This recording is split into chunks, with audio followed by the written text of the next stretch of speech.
My name is Chad Matthews, and I'm a missional storyteller. I traveled all over the country building friendships with men and women experiencing homelessness, capturing their stories and seeing how they live. Now I'm back home in East Texas, where I've asked 15 of my best friends to share their story of what it's like to live life on the street.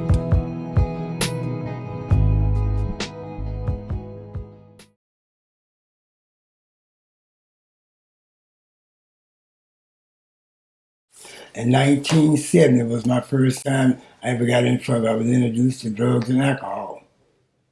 And by the time I turned 17, I had a attempted murder case. My first time I ever going to jail. And that's when really all my downfalls started. And I had a brother named Lonnie Water. He's deceased now. He asked me, he said, "Are you ready for this big picture?" I asked him, what was the big picture? He said, "Prison." I smiled. I said, "Well, I guess so." He said, "Well, that's where you're going if you don't get off the drugs and alcohol." Well, I never paid attention to my brother. I was my own grown man at the age of 16. And at the age of 16, when I caught my first attempted murder case, and it finally turned into a murder case, that's when all my hell broke loose. I went to prison. I stayed 9 years and 11 months on a 10-year sentence because I couldn't be disciplined. And the whole time I was there, I knew that I was going to come back again because I never learned nothing. All I ever talked about when I was in prison was drugs and alcohol. I never got a visit from none of my family members. No one ever wrote me out of 9 years and 11 months. So when I got out in 1978, I had another fall. I took a burglary charge and a theft charge. I was still on drugs and alcohol. And I constantly was in and out of prison. And somewhere down the line, I had snapped that I gave up about 27 years of my life to prison. And from there on, I was just continuing using drugs and alcohol. Well, I know people that loved me, and I loved everyone in my family. I had lots of friends and things, but it was the people that I was joined up with. I didn't want to leave these friends of mine alone. I wanted to be with them at all times, and I would continue to use drugs and alcohol. As I got older, I was in and out of prison the rest of my life until I finally got up to 30-some years of my life in prison.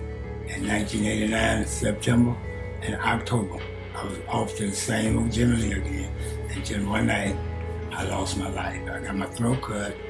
I had 38 stitches. I died right there on Lake Drive, which used to be Circle K back then. And I raised my hand up. One of the paramedics said, he said, "No, I'm still living. I have one more moment." And they got me to the right there, and I died again. And I remember this day on, this day I will never forget, that I went through a tunnel.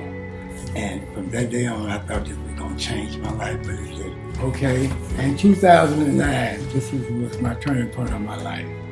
I had went solo, gave up on everything, and I wanted to come back. And this is the point that I have in and out of ISF. I had went 7 more times to ISF. You was only doing 60 days, and I was at my lowest spit during this time. And I thought about it, and I thought about it. I said, "Well, Lord," I said, "this is the time I want to change. I have so many people in my life." I said, "And this was the turning point of my life." So I started up the hill, and I failed. I continued to get in trouble with the police, continued to disobey the law, didn't care nothing about the law, because I know that I was Jimmy Lee. And in the turning point of my life, I began to say that, "Jimmy Lee, somewhere down this line, you're going to have to change." In 2010, when I began to just get out there, and I was homeless, living in a tent, my worst day was wintertime, summertime. So I stayed in a tent. I come out the tent, living in a tent, nowhere to shower with Salvation Army. Sometimes I would go, take a wash off up on a water faucet. And it's the hardest part of my life is living in that tent. Mosquitoes, possum, coons, but everything was just bad there living in a tent. And I couldn't see no way out this tent. No way I was wanting to get out this tent. I would go so long being good and trying to, all with the best of my ability and my heart, to just reach out and just hold on to Jesus. But I just kept putting God and Jesus behind me because drugs and alcohol had overtook me.